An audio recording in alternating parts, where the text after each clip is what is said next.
en Ucrania, de la invasión de Rusia en Ucrania, de miles y miles de muertos, de cientos de chicos muertos, aproximadamente 8.000 son los civiles nada más que murieron en Ucrania. Esos son los números que están circulando. Hay ciudades enteras destruidas. Vamos a recordar y analizar lo que está pasando ahora porque hay toque de queda en toda Ucrania. Fíjense. Ultimissime notizie sulla crisi ucraina. Putin começou uma operação militar em regiões separatistas da Ucrânia. El mayor temor es que en efecto esta guerra se salga de las fronteras de Ucrania y se convierta en una tercera guerra mundial.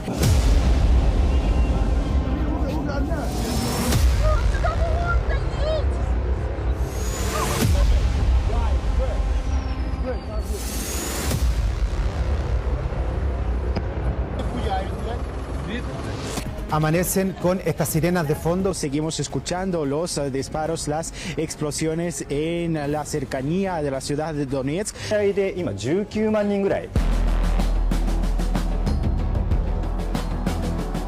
Rusia de un lado y Estados Unidos y la OTAN de otro están movilizando tropas. En cualquier momento los rusos cruzan la frontera con sus tanques.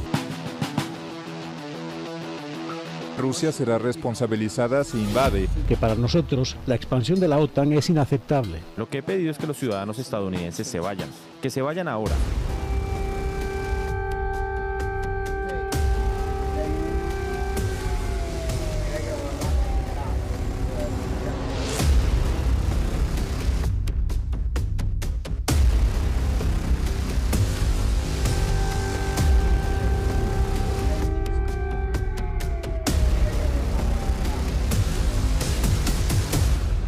En la estación de tren del Lviv sigue muchísima gente que llegó de ciudades que están siendo bombardeadas en este cuarto frente que abrieron las fuerzas rusas en esta invasión a Ucrania.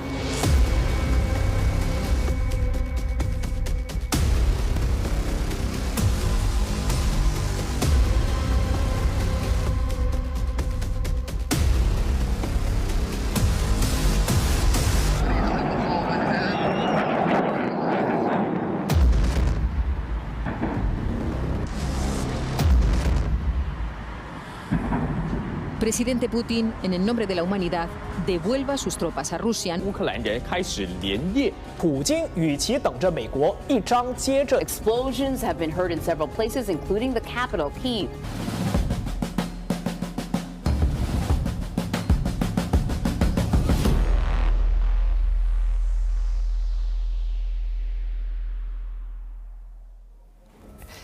Lo que tememos es esto de que esté naturalizada la guerra, porque la guerra sigue, ¿no? Por momentos pareciera que no, y en muchos momentos que sí. Hoy hay toque de queda.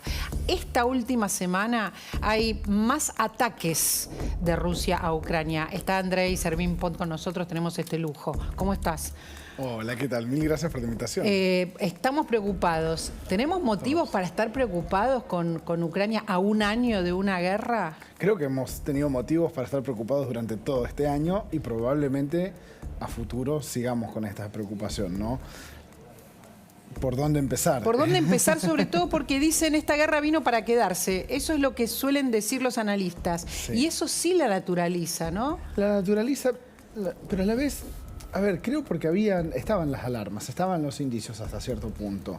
Y hoy estaba leyendo un fragmento de un libro escrito en 1986 de Tom Clancy, que es el gran autor de los conflictos geopolíticos de la Guerra Fría, ¿no? En el cual ese libro se trata de una ofensiva rusa contra la OTAN. Y hay una escena en la cual están dialogando el alto mando militar y dice, si nosotros no logramos la sorpresa en el ataque, nos estaremos comprometiendo en una campaña de atrición de grandes dimensiones, parecido a la Primera Guerra Mundial, pero con armas modernas, ¿no? A un año de la guerra, creo que ese análisis encaja perfectamente, ¿no? Rusia trató de llevar adelante una campaña fulminante sobre Ucrania, la cual no fue sorpresiva porque Occidente alertó de que se venía esta invasión, y con el tiempo se ha convertido en una guerra de atrición, de desgaste de ambas partes. Ya el frente no es móvil como antes.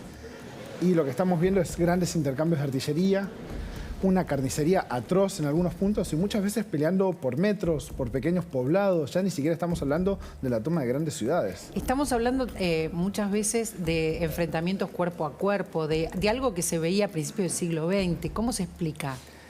Es que las características, por un lado hay características geográficas propias, pero también por dos puntos que se están peleando, ¿no? O sea, cuando vos ves los combates alrededor de la ciudad de Bakhmut, ¿no? Y el combate urbano es particularmente violento, cruel, sangriento, cercano.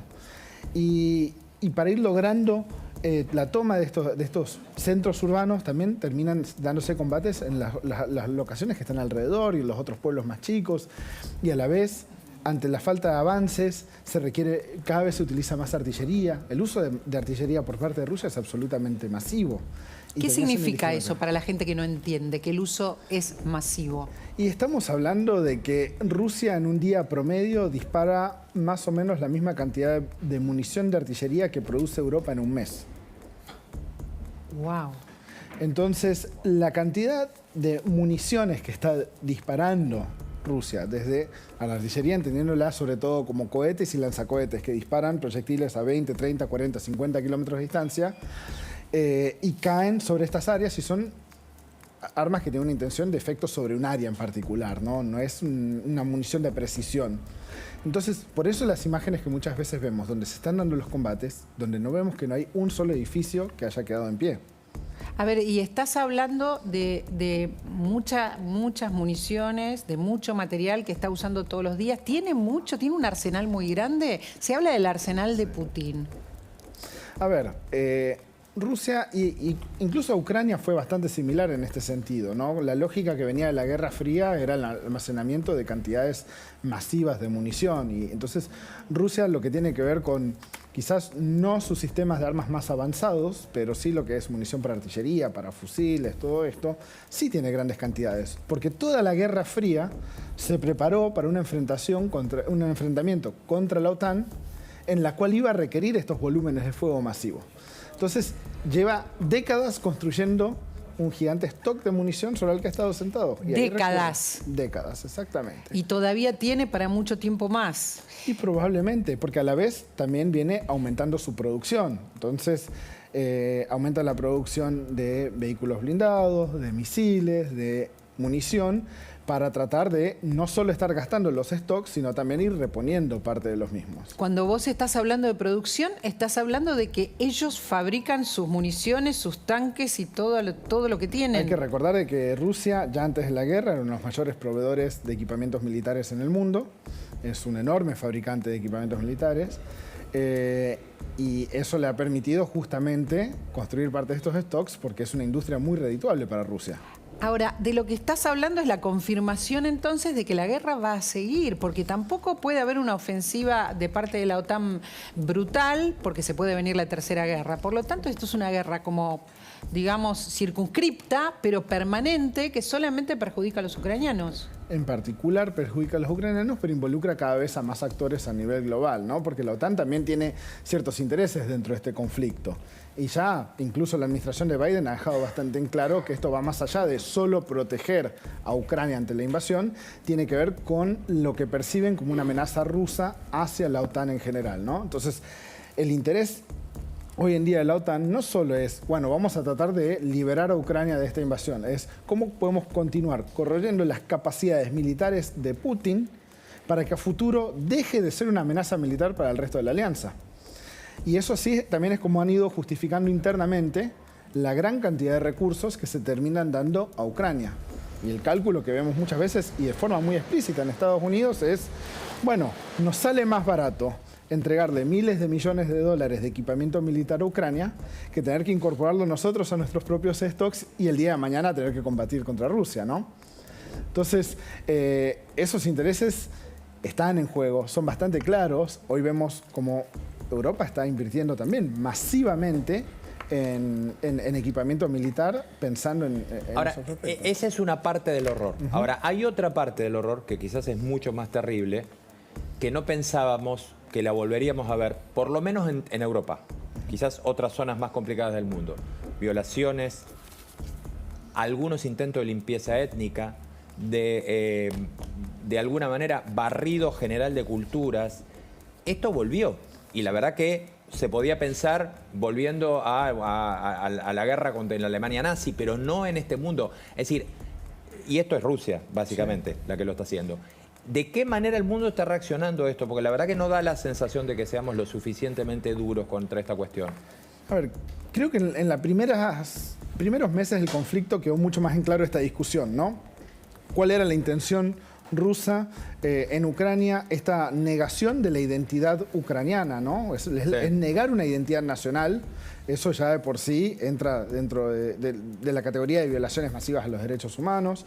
Vimos que se perpetraron actos como retirar forzosamente niños de áreas ucranianas, secuestro directamente. Claro, pero tiene razón Rubén. Estamos hablando de que en el principio de la guerra hubo condenas y que ahora no se escucha esto. A ver, hoy en día, con un frente que es mucho más estático, es mucho más difícil entender exactamente qué es lo que está pasando del otro lado del frente, en los territorios que están siendo ocupados por Rusia. Por otro lado, no hemos tenido que se hayan recientemente territorios recapturados que hayan permitido demostrar la profundidad y lo que han logrado, en lo que se ha perpetrado en términos de crímenes de lesa humanidad. Quiero sumar a Inés Capdevila, que está en la redacción de La Nación, a un año de la guerra en Ucrania. Estamos hablando de todos los daños que están provocándose y que se siguen provocando y se seguirán provocando. No, naturalizar, esta es una guerra que venimos conversando, Inés, que se queda. Los números son atroces. Exactamente, María Laura, los números de esta guerra son atroces y van a ser más atroces a medida que este segundo año de guerra se instale. Como vemos en la placa, por lo menos 8.000 civiles muertos en territorio ucraniano, 487 de ellos niños, casi 14.000 civiles heridos, 954 niños, 14 millones de desplazados, y eso es dentro de Ucrania, y también más de 6 millones de personas que ya abandonaron Ucrania hacia, digamos, hacia el oeste. Y también en Rusia hay varios millones de ucranianos que vivían en la zona del Donbass o en el resto del territorio ucraniano y eran de origen ruso y buscaron refugio en Rusia de la violencia de la guerra. Y fundamentalmente, mirando hacia adelante, María Laura, el gran número es cuánto le va a salir la reconstrucción a Ucrania, porque ya hay por lo menos 150.000 millones de dólares solo en infraestructura. Y después todo el resto de la infraestructura civil de Ucrania hay que contabilizar. Hoy el número, en realidad a fin del año pasado, el número que ponía Ucrania a su reconstrucción una vez que termine la guerra era de 350.000 millones de dólares. Pero eso fue antes de esta oleada de ofensiva aérea que hizo Rusia a partir de noviembre sobre Ucrania, y eso implica por lo menos, según el gobierno ucraniano, 150.000 millones más. Entonces, 500.000 solo para reconstruir, y la gran pregunta es de dónde saldrá ese dinero. A ver, lo que estás mostrando es impresionante, muy impresionante, porque además no tiene un fin, Inés, no tiene un final. No podemos estar esperando un final, porque esto de que va a seguir, lo dicen todos los analistas. Esta guerra va a seguir. ¿Cuántas en total personas dijiste? 14 millones desplazadas. ¿Cuántos son los ucranianos adentro? ¿Cuántos son afuera? ¿Cuántos están en otros territorios? Exactamente. ¿Cuántos han tenido que rehacer su vida en otros países? Y en países no solo fronterizos con Ucrania, sino también tenemos acá familias ucranianas. ¿Cuántos millones de rusos abandonaron su país en rechazo a la política de Vladimir Putin? Se calcula que por lo menos 1,5 millones de rusos abandonaron ya ese país. El nivel de movilización de civiles de un lado y del otro de las fronteras de Ucrania y de Rusia es verdaderamente descomunal. Te diría que en Europa es el mayor después de la Segunda Guerra Mundial. A ver, y además estamos viendo más ataques esta semana, ¿no? Más ataques, toque de queda en Ucrania. Lo vemos por los cronistas, ¿no? que esto sigue, ¿no? Y sigue así de importante. Sí, por supuesto. Hay en este momento, algunos especialistas dicen que ya comenzó una nueva ofensiva rusa, lo que le llaman la ofensiva de la primavera boreal. dicen que algunos que ya comenzó, otros que va a comenzar en marzo.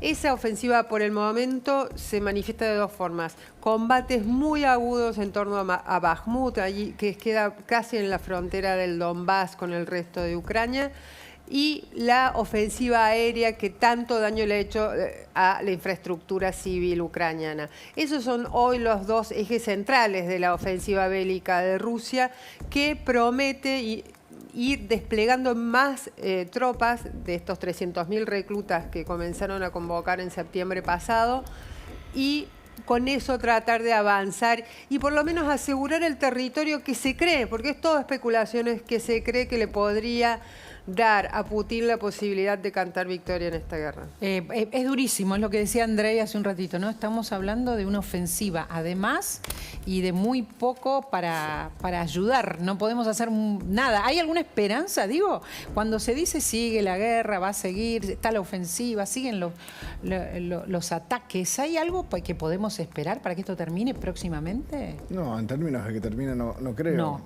En verdad lo que tenemos que estar viendo es justamente, bueno, lo que mencionaba muy bien Inés, la posibilidad de una nueva ofensiva sobre algunos puntos de particular importancia, sobre todo simbólica. Hoy en día Bakhmut se ha convertido en una importancia bastante simbólica para ambos bandos, por eso los sanguinarios de los combates en esa zona.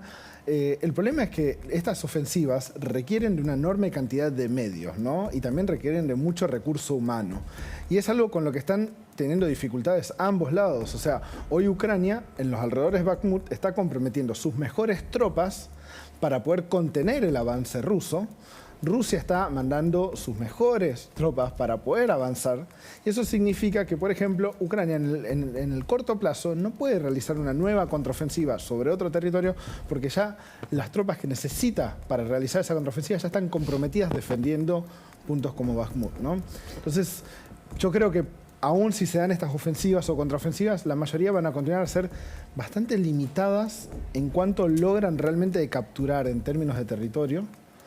Y vamos a seguir encaminados hacia esta guerra de desgaste con una frontera, un frente cada vez más estático, pero repleto de artillería y de muerte. Inés, creo que coinciden en esta mirada que tienen sobre lo que está pasando. No tenemos ninguna buena noticia para dar sobre Ucrania justamente hoy, a un año de que empezó la guerra. Exactamente, María Laura. No hay tampoco en el horizonte, además de esta descripción detallada del escenario bélico que hace Andrei, no hay en el horizonte la posibilidad de diálogo y menos aún de un alto fuego o una tregua, y ni hablar de un proceso de paz. Si bien China presentó su propio plan de paz, que son 12 puntos bastante imprecisos, ese plan no ni siquiera ha sido tomado con seriedad ni por Occidente ni por la propia Rusia. Muchas gracias, Inés, por supuesto, como siempre, un placer. Gracias a ustedes, un verdadero María Laura, placer. hasta luego. Y gracias a Andrei, que se vino hasta acá, un viernes caótico. Ahora vamos a repasar todo lo que está pasando en la calle, ¿verdad? Un caos llegar acá, mirá cómo se ríe. Y sí, reírse para no llorar. Se viene más caos otros días, te doy una mala noticia. Vamos a ver si conectamos con Romina Wiener y que nos actualice todos los cortes que hay en la ciudad. Hoy fue día de piquetes a la mañana.